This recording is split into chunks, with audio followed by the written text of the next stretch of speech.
And we are live. Welcome to this very special live stream today with all of our coaches at India Sourcing Trip. Well, actually, not all of them. Some of them are missing, but some of our coaches from India Sourcing Trip, October 2022. And I'd like to welcome Chris Thomas. Hi, Chris. How are you doing today? Go fabulously. Thanks, Megla. How are you? I'm good. And we've got John joining us from Florida. Hi, John. Hello, everybody. And we've also got Roz, who's joining us from her car today. Hi, guys. I'm in Sydney today, but yeah, lovely to be here. Thanks so much, Roz. And Marg and Kevin, how are you guys doing today? Well, very crazy. Always. Awesome. So what we want to do today is talk to our IST coaches about what they are most excited about at the India Sourcing Trip, and most importantly, what value will they provide to attendees on the trip. So first of all, let's just do introductions in case people are not familiar with some of the coaches here. So Chris, do you want to go first? Let's just tell us about yourself, your background, and you were on the previous India Sourcing Trip too. I sure was, Megla, and I had the best time of my life. It was a life-changing experience. So, yeah, can't wait to get back in. Well, I think we worked out off air about 120 days. Is that right, Margaret? Yeah, roughly, maybe 2 or 3. I'll do it properly. Okay, all right. We'll work it out later. But so just in an elevator pitch here. Yeah, my name's Chris, and I host a podcast called the Australian Seller Podcast. I'm up to episode 129 after 5 years, so I'm doing probably about 20 episodes a year. Pretty slack, but and do a lot of coaching as well. And I also have an agency where I help quite a few other Australian and international companies to sell on Amazon and e-commerce. So I've seen all the products. I know all the categories, everything from grocery to homewares, decor, all that stuff. So I've seen it all. And particularly when it comes to selling Amazon, I've sold on Amazon myself since 2014, and I'm still selling today. And I've bought and sold Amazon businesses in between all of that. I don't know, jack of all trades, expert in none. So that's me. Awesome. John, do you want to tell us about yourself? And you sourced from India, and you've been sourcing from India for like, 5 years now. John Polidan from Jacksonville, Florida. My background is mechanical engineering and senior management, and got out of the corporate world and decided to become an entrepreneur about 2014. Been selling on Amazon, Magento, Shopify ever since. I own a men's underwear brand that's based on a patent that I invented. That's the engineer, I guess. In my background, I've done packaging, I've done automotive, I've done plastics, I've done building products, computer peripherals. I've sourced in China, I've sourced in India. So, been both places, and just kind of spoiler alert, I like India a lot better. I also have a 3PL fulfillment company based here in Jacksonville, Florida, as well as a sourcing company based in Southern India. I've got a team in Southern India that helps our clients avoid potholes and problems. I also am involved in FBM, Amazon Sellers Only Facebook group as the admin, as one of the admins. So I'm an FBM guy, so that's kind of my take on the world. But we have done FBA, and I've got a lot of customers through the 3PL that are FBA. Awesome. And we've got Bradley Sutton from Helium 10 saying hi. Hi, Bradley. How's it going? Hi, Bradley. We're talking about Bradley, bringing Come Bradley on, Bradley. You coming on the trip? Come on, Bradley. Put your name up there. We need you. Come on. Come on, We're going to have Bradley. great fun. Plenty of drinks at the bar, Bradley. It's going to be a great trip. You haven't heard about our free drinks? We've got free drinks every night. Wow. He doesn't drink. He doesn't drink. No, I don't think so.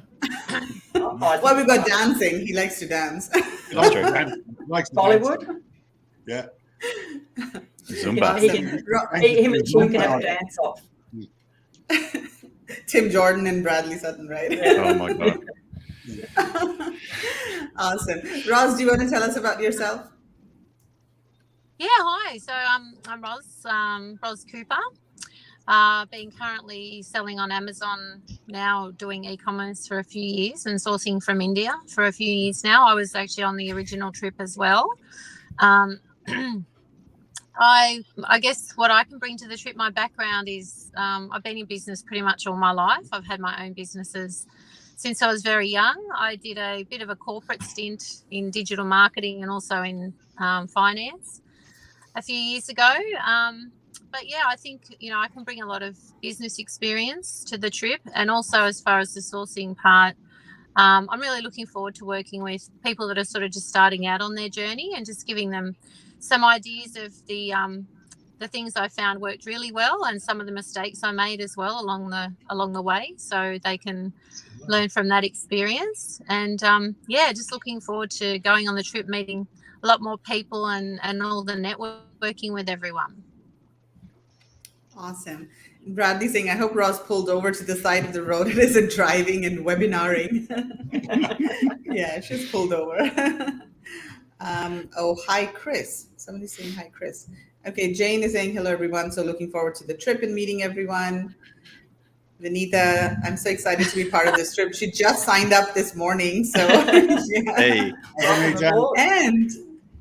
And let me also invite Kim Murray on stage. She has been able to join us. Hi, Kim. How are you?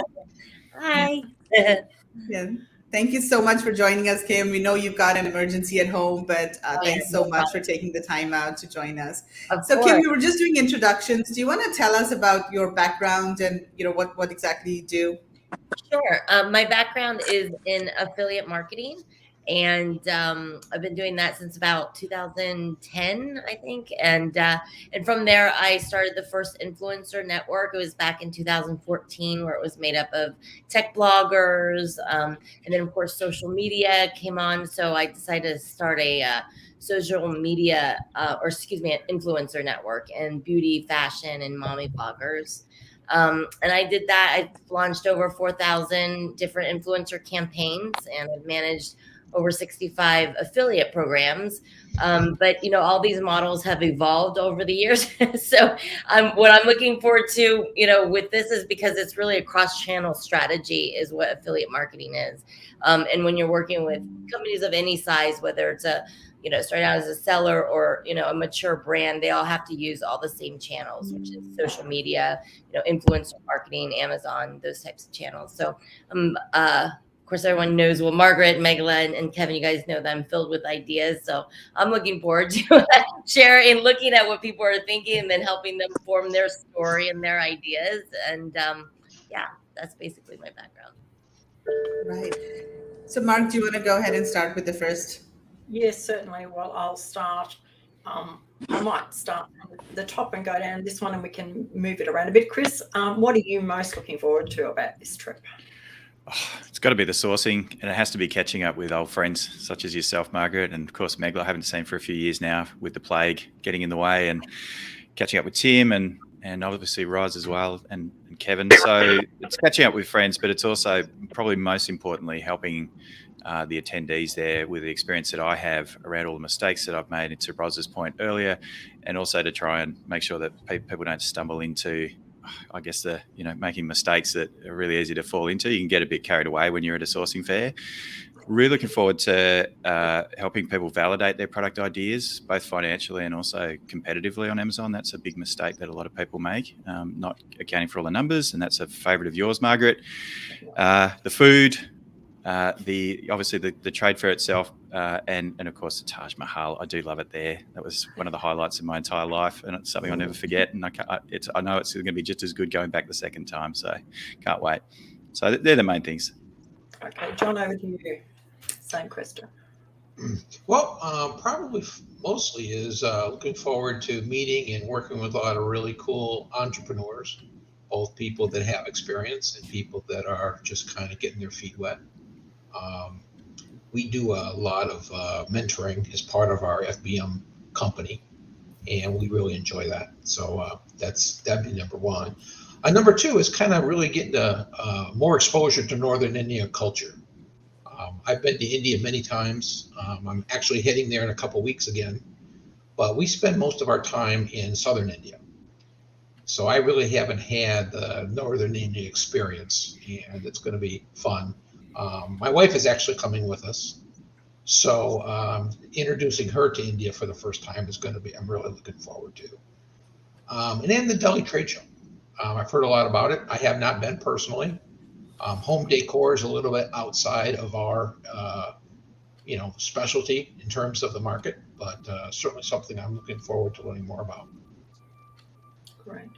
Roz, over to you.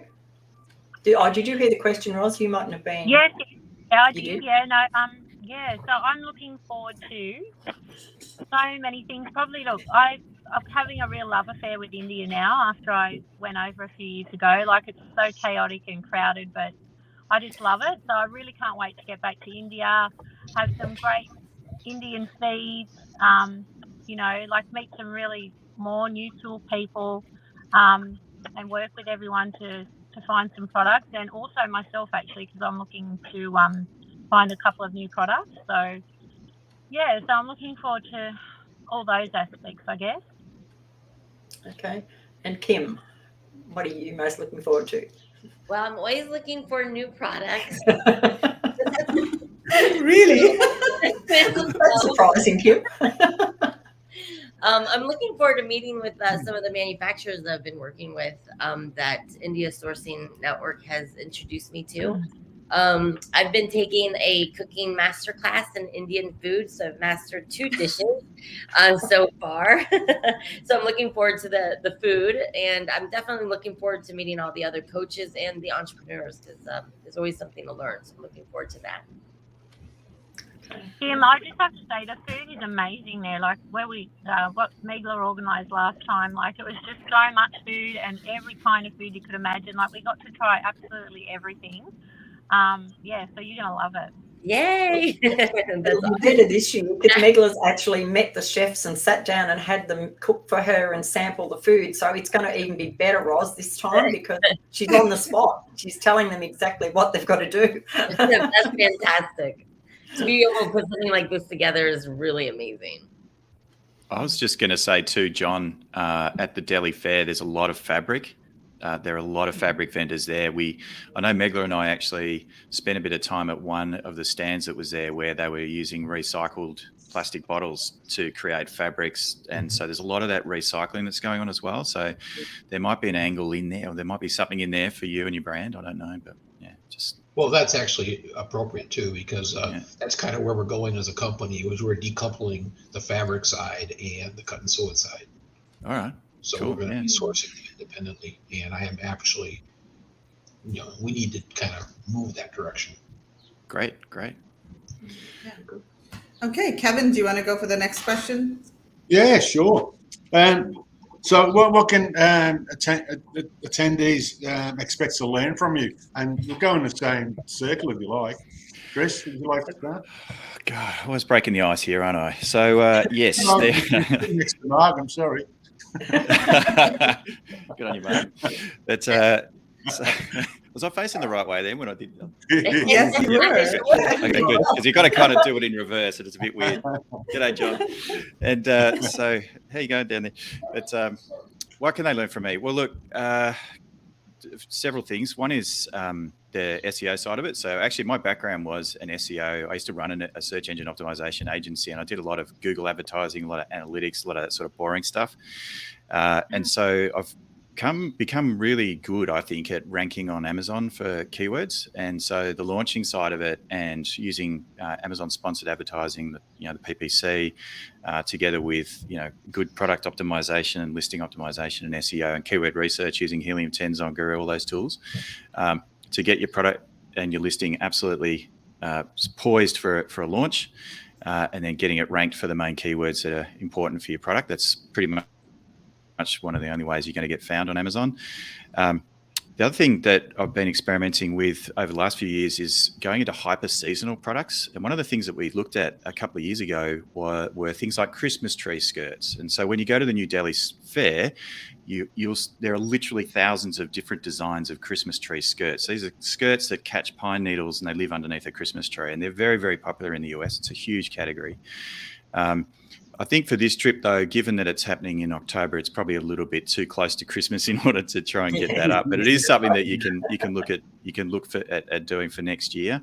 And the idea there is to rank those sorts of products a few months out, or certainly at least a month away from when the peak season hits, when it's nice and quiet. Nobody's really looking, no one's searching for that type of product. It's very easy to get that product into position, get a few Vine reviews under your belt for it, and then when the season hits, it's basically put your glasses down and watch the money roll in. So it's sort of those sorts of opportunities. This year I was working with a grocery company. They sell boxes of candy. What do you call them? Care packs, I suppose. And we had Easter candy. We sold over $100,000 worth of boxes of candy over Easter. And that was a product that I launched at the end of February. So we went into March. By March, April, we were absolutely killing it. We did very well with Father's Day. We're starting to gear up for 4th of July. And then we've also got Halloween around the corner coming up this year. Last year, we did over $700,000 worth of sales in product for Halloween. So I've really seen, that opportunity exist, and I've seen it with my own eyes. I know how to do it, and I'm really looking forward to be able to bring that to you as a coach. I've talked about validation, launching strategy, all that stuff. So yeah, pretty much I'm going to bring all the experience that I've got over the last sort of 20 years of basically being involved with digital marketing and running my own e-commerce businesses, both on and off Amazon, and bring all that experience with literally hundreds of products that I've, tried, failed, succeeded with, and bring all that experience to help you and make sure that you're heading on the right direction when you leave the Delhi Fair and the India sourcing trip. Yeah, fantastic, mate. I'm sure you'll find a partner every morning sitting on the bus next to you now.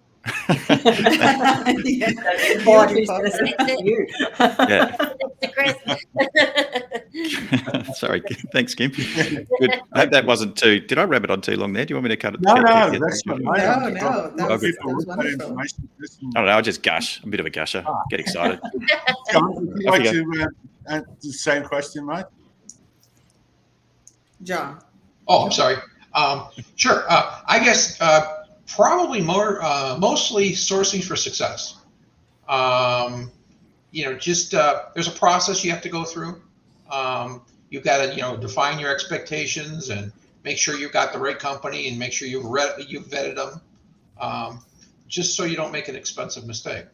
Getting a warehouse in the United States full of stuff you can't sell because it's not good quality, or all the different kind of problems you can run into. Kind of been there, done that. Lots of experience there. But no, seriously, working with the Indian vendors are a bit different than working with the Chinese vendors. I think I can probably save you some headaches. Yeah, well, that's what this is all about. Yeah, Roz, what about you, Roz? For me, I'm looking forward to maybe just spending time with some of the people on the trip that are new to Amazon, and just even going around the actual fair with them. Like, it is quite overwhelming your first time at any of these big events, and it is such a huge fair. There's so much to see, and I think for me, I was like wanting to do so many things. But really, it all comes down to, as well, the budget you have to start with. Like, you have to make sure you've got money to be able to buy that second order and that third order, and have your cash flow right till you start going. And also to make sure that, like John said, the sourcing is right and that it is profitable.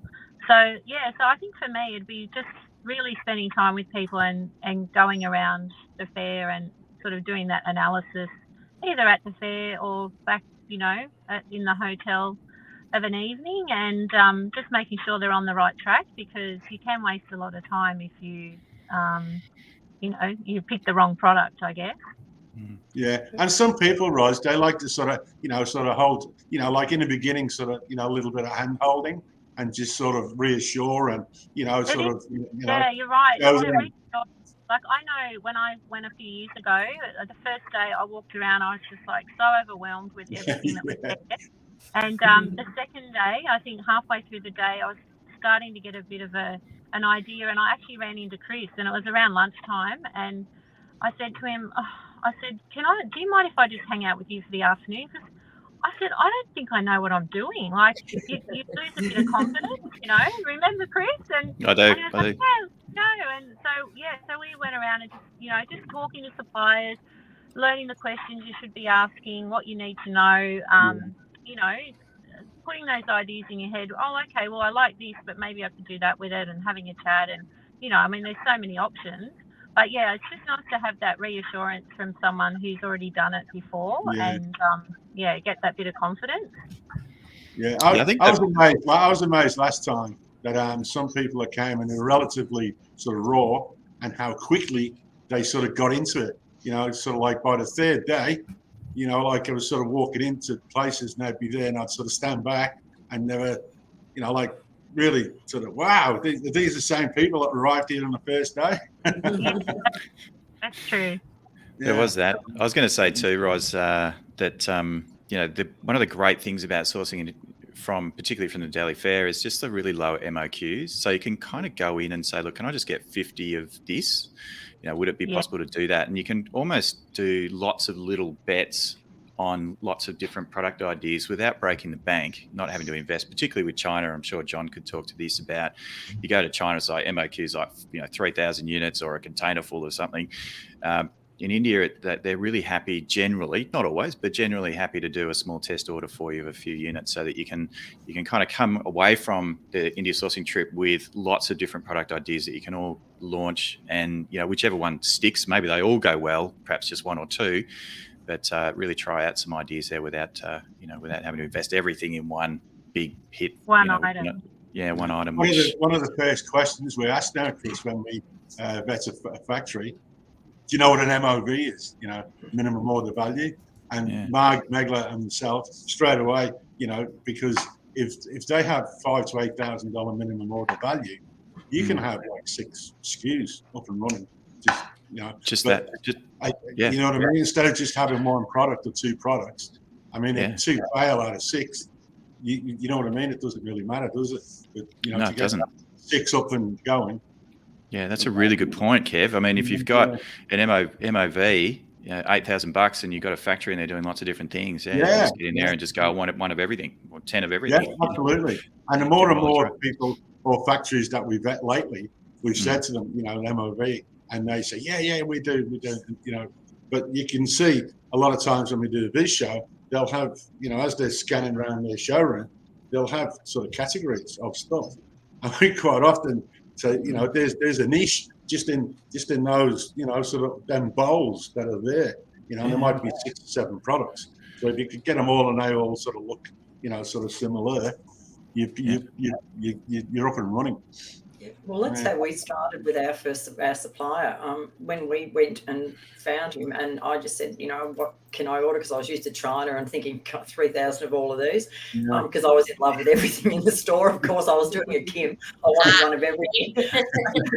And so I think, I can't remember whether it was 8 or 10,000 we had to spend, and I actually chose 8 products.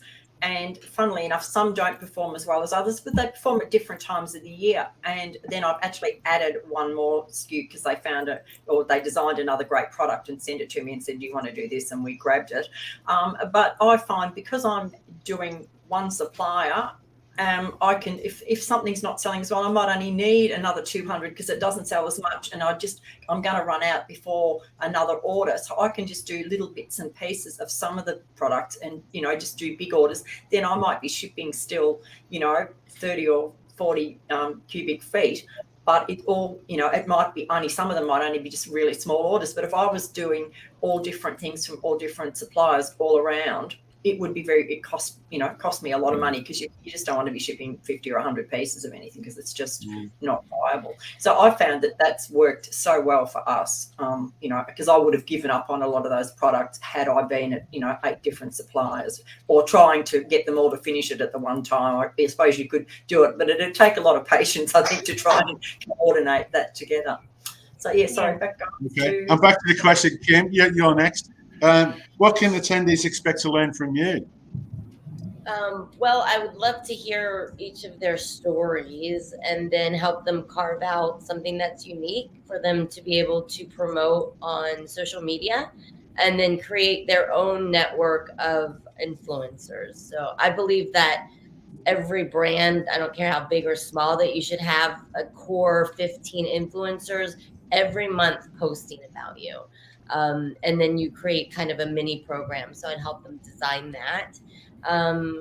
Yeah. And, you know, the story is always unique to the person, and they often don't see it themselves. They're thinking of all the logistics or, you know, the costs and all of that. But you do need the story to really connect with the consumer and to create something that's long lasting, and also be able to launch other products to grow your business. So I'll be more of the storyteller / social media and, you know, affiliate and partner marketing recommendations as I see fit. Oh, Kim, Yes. can I sit next to you on the bus, please? Now go to the train. It's We're longer. You read my mind, Chris. I was just thinking I'm going to sit next to Kim on the bus. Yeah. You're going to have to be very I'll be popular. in this bus. No, well, I reckon train's about 2.5 hours, so I'd go for the train. Let somebody else have her on the bus. There's a big chance we might have three coaches. 3 buses, yeah. Awesome. So everybody watching, if you have any questions for our coaches here, type them in the comments, and we'll definitely, the coaches will try to answer the comments. So here's Andy Ackroyd. He's saying, if you aren't willing to invest money in networking and growing your knowledge, it's very difficult to grow. These types of trips, along with good summits and masterminds, are the best growth hormone opportunity. Awesome. And we've got Tricia. Hey, all. Really looking forward to this. Have started setting goals for this trip. Awesome. Tricia's been waiting to go on this trip for like so many years now. Long time. James saying you'll have to hold a raffle to sit next to you. We're tossing coins. Okay. Now I want to ask you, so some of you are, or most of you have worked with Indian suppliers, and how easy do you find it to communicate and work with Indian suppliers, overall? So let's start with Kim. Oh, I've had such a great experience with them. I mean, I've worked with 2, and out of 2, it's going to be, lasting partnership. Very responsive. They have low MOQs, willing to sample, and generally the samples have been free.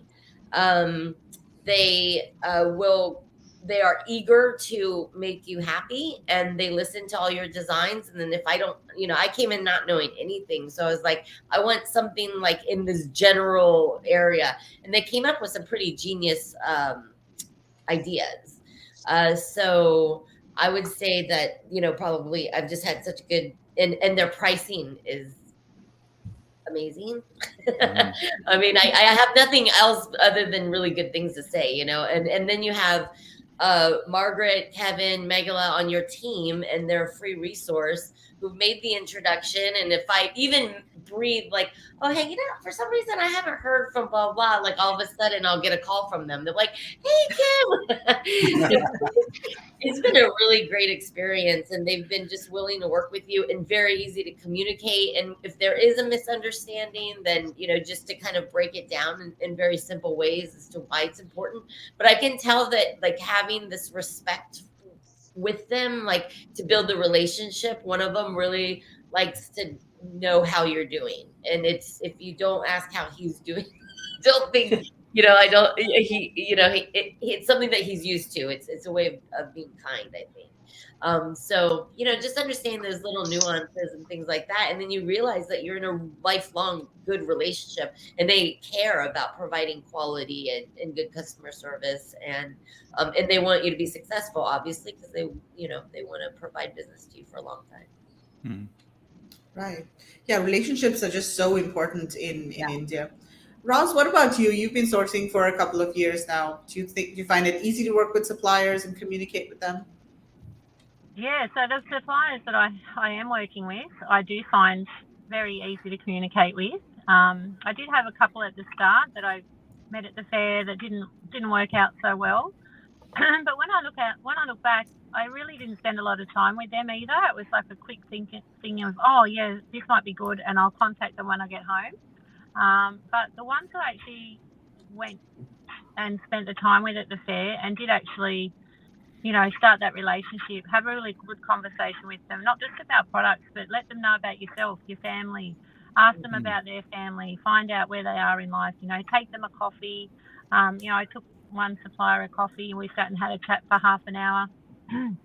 And like that relationship is so important. Like when you think about it, your stock is everything. So whether it's coming out right, whether it's stuck here or, hasn't left the port or whatever, like you need to have that relationship to make sure that keeps moving, because otherwise you don't have a business. So, I think it is the most probably important relationship you need to have with your suppliers. So, so because I guess I've had that relationship and we've developed it. Like what I always send like little messages on WhatsApp about, what you're doing on the weekend, or, if they've been at a wedding, can you send me some photos? Like, love to see where you are, or, I'll send a picture of a beach in Australia if I'm at the beach, and, just to keep that relationship going as well. And it's not so serious. And I've just found that because of that, and they know you're a genuine person, any problems I've had that I've reached out with, they've just been more than willing to help with, and provide solutions as well, because they've been doing this for a long time, a lot longer than I have, and I feel like that they've been willing to give you that information as well. So yeah, I can't speak for Chinese suppliers because I haven't dealt with them, but yeah, as far as the Indian suppliers, I think you can't beat them. I was just going to jump in there. I totally agree, Roz.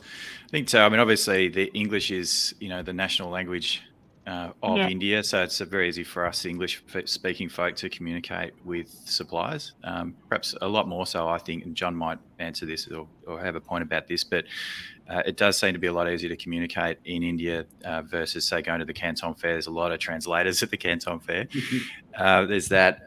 Culturally, the Indians, I guess, to that point as well, perhaps a little bit more aligned with where, with us crazy Westerners running around.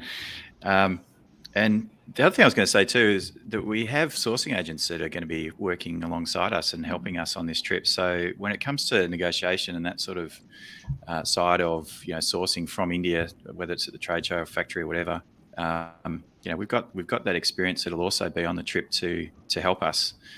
With those sort of, just to learn about how to source properly, because, the sourcing agents obviously do it for a living. They do it every single day. Yeah. Yeah, I think that's totally right. And not only sourcing agents, we've also got logistics experts, quality control experts. We've got a lawyer joining us as well. So overall, we've got 17 coaches, including you guys, and also all of the India-based sourcing and logistics experts. So I think there's just so many resources available to people and so many brains available at the trip. I think we've got all different aspects. All bases covered, I think so too. Yes, totally agree. We've got Jamie joining us. All the best in India. Thank you so much, Jamie. Thanks for joining us. Hey, Jamie. All right, John. So same question for you. How easy or difficult is it to communicate with Indian suppliers for you? Well, I'm going to come at this from a little bit different angle. Okay. I transitioned my business from China to India. So I have the contrast of those two different cultures. And communicating in India is so much easier. When you're dealing with China, you may only have one or two people in the whole factory that speak English. And then everything that you do has to get translated. And you're really going through, a single point of contact. In India, you're not going through a single point of contact. You're, a lot of times you get an email and there's like 12 people copied on it, because everybody's in the loop and everybody wants to participate. And so that's wildly different. And even I spend a lot of time in the factories. So even having to be able to talk to the workers is so much different in India than it would be in China. And then in India, the human rights is so much better than what I used to experience in China.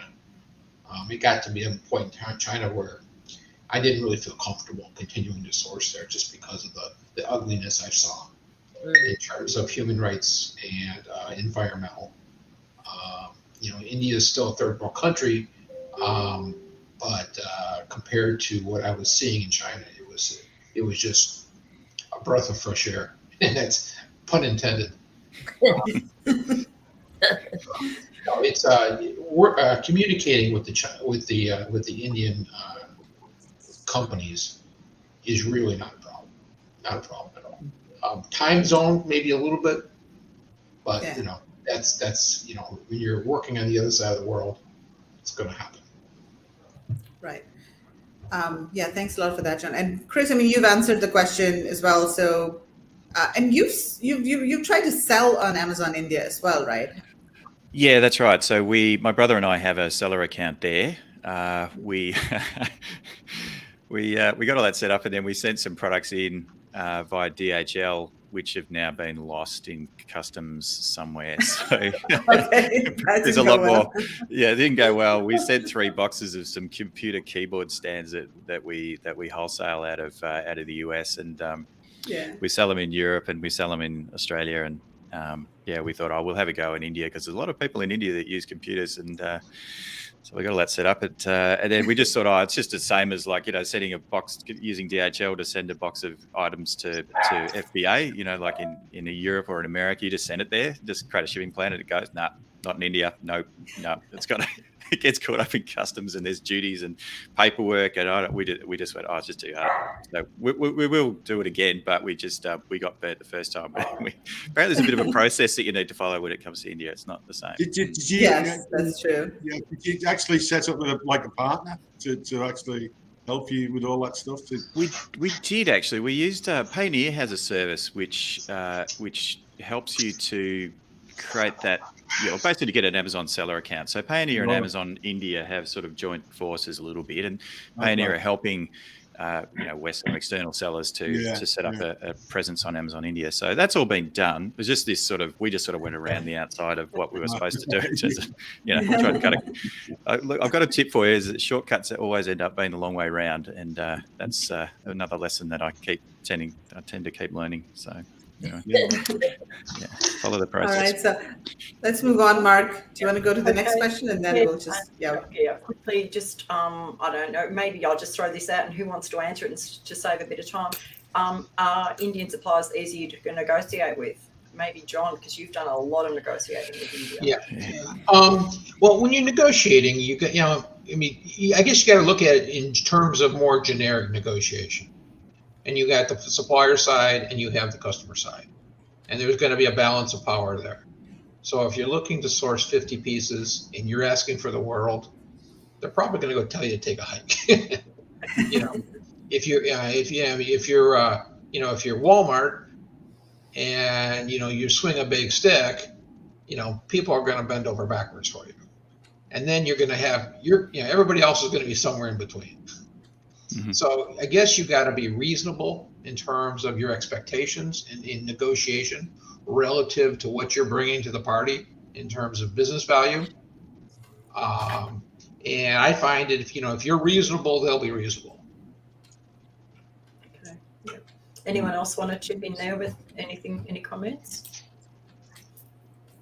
Yeah, I find sometimes that people expect some of the prices of China type stuff is going to be relative to what it is in India, but a similar product might be handmade and might actually cost a couple more dollars, but be far better quality and far better, quality. The materials might be far better, but their expectations, because I can buy that in China and, but it's some kind of plywood or some, real cheap sort of balsa wood type, not like a mango wood or acacia wood.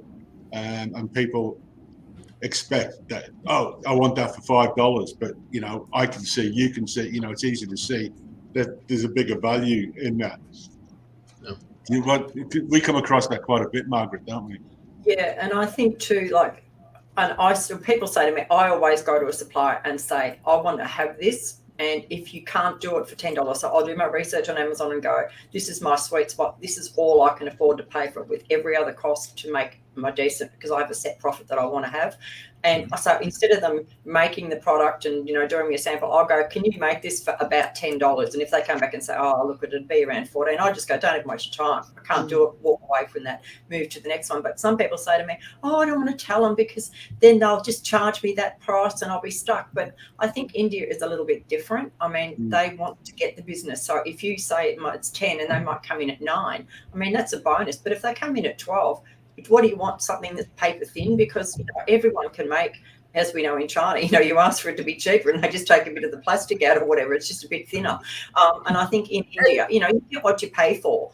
So, if they do cut the price back, you've got to say to them, okay, if you cut that, if you make it a little bit thinner, what would my price be? But you've got to be prepared for that. Do you want to have something that isn't as what you first looked at? So I think you've just got to work through that. And I think negotiating with them that way is much better than just trying to get, a cheaper. And honestly, if it's your first order, guys, I don't really think, negotiating it down really quickly and you're only ordering 200 pieces, to me, that's just almost an insult to them. I think you get your first order, you trial it, it's going to go. Order 1,000 or 2,000 pieces, how much can you do it for? Then you can negotiate a really good price. Or you can negotiate, will you include something else? I want, gold box now, I want to upgrade myself, or I want an insert now that's all flashy.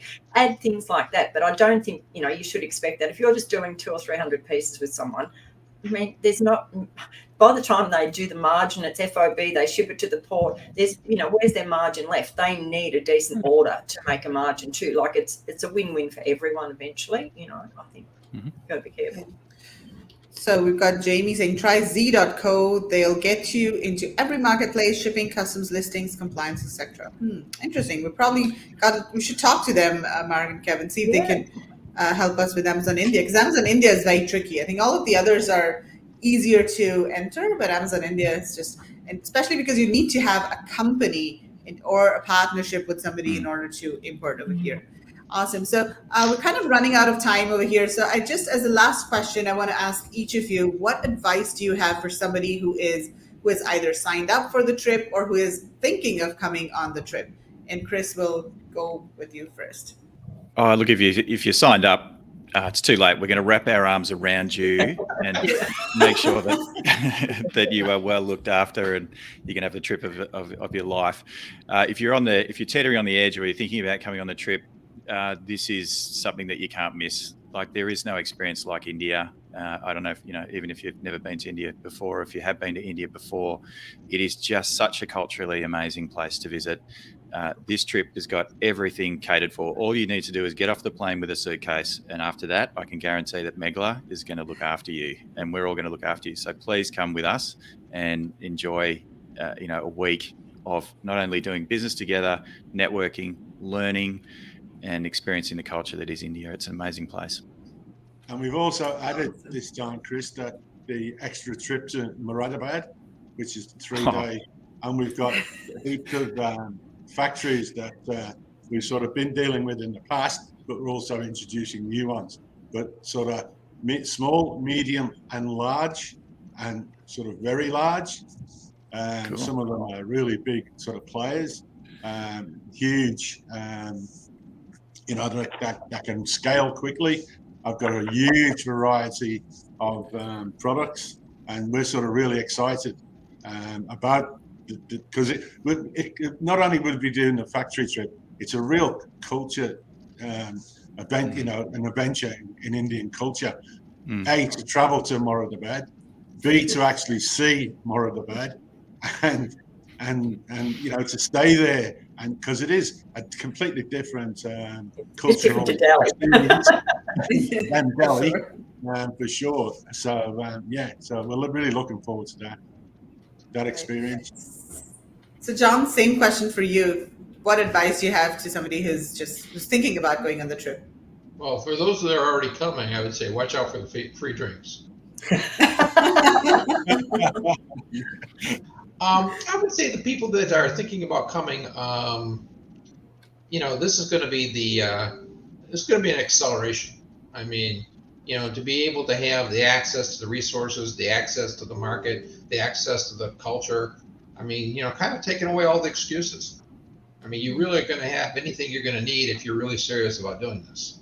And if you want to do it and you want to do it quickly and you want to get there and be committed to it, I can't imagine a more productive trip.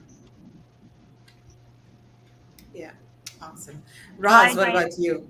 I think if you haven't signed up, go and sign up. Like before the 1st of June, come to India, and like Chris said, culturally it's amazing. Same as John said as well, I felt that same for my journey. It totally fast-tracked my journey because you're there and you've got access to all these amazing people, coaches, like you said, sourcing, logistics, information, networking. Yeah, it's just going to be amazing. So I hope everyone can come. Brilliant. Kim, what about you? Well, I think that I would agree with Roz. You just need to do it, pull the trigger if you're even thinking about it, because it is a shortcut and you've got a group of people very concentrated. It's a VIP trip, I mean, that you guys have put together. And I just think that there's just really no excuse, to not go if you're serious about pulling the trigger and getting started. And I just think one thing is touch and feel it. I mean, you cannot touch and feel a sample online on the manufacturer's website. If it just gives you a whole different perspective to what you're looking at. So I think, that's the biggest thing, as well as everything else. And we've forgotten, Tim's not here today, but you've also got Tim Jordan to sit with on the coach and, walk around the fair with and all that experience as well. And, anyone here doesn't know Tim Jordan, well, you're under a rock. He's pretty well known in the world. Yes, exactly. I think that's one of the biggest values of a trip like this. Is you're spending 8 days with all of these coaches and they have nowhere to go. They're trapped. They're with you on a bus and you get to sit with them on the bus. They have nowhere to go. I mean, just imagine picking brains of like Kim and Chris and John, who's been sourcing from India for so long, and Roz, who's just done it herself. She was on the previous trip. So I think that is just invaluable. And of course, the free drinks. I think I'm super excited about that because, me having moved to India, I've been able to get this huge deal with the hotel, and we haven't, we're not increasing the ticket prices. So it's in the same ticket price that we've got free drinks on almost every night. And it's not only about the drinks. It's about, once you finished a long day at the trade show, at the conference, you just want to sit back, relax, and network. And this will give us, an opportunity to just sit down with the coaches, network, and just be at ease. So it's going to be absolutely incredible. All right. So anything else from anybody before we sign off? Mark, Kevin, anything else? No, I just think we've got to do it, people. We can't wait. Yeah, we're just dying to get there and dying to meet everyone because we know the little network we've got from the previous trip. We've still got our little WhatsApp group going from last trip. And, that's 3 years down the track. And I know when Megla comes to Sydney, everyone's going, I want to catch up with Megla because we sort of all were such a little neat sort of group last time. So I think that'll be the same again this time. So, you don't realise the friendships you're going to have, out of this that are going to be very long term. It's not, get off the plane and forget about it because you will form friendships and you'll know everyone better. I mean, to know, to sit and talk to Tim Jordan in person or even to Chris if you're from the States because, they might never get the pleasure of meeting Chris otherwise. So I think there's so much, in respect of everybody to learn and meet from everyone else. And even to speak to John and learn all about his 3PL and doing Shopify. You could go on all day about all the things you're going to learn from different people. Yeah, absolutely, yeah. Yeah. So Jane is saying, thank you so much. I can't wait either. And yes, Jane, you've got to convince Mark to come on the trip as well. Vanita, thank you, coaches. Looking forward to meeting you all. Amy says, wishing you all the best. Thank you so much, Amy. All right. Well, thank you so much, coaches, for your time today. It was absolutely incredible, amazing. We look forward to seeing you in India. And we can't wait. It's just 3 more months now. It's 122 days, 122 sleeps. I just did sleeps. Yes, that's how 122 sleeps. All right. Thanks everyone for joining us. Bye. Bye. Okay. Namaste.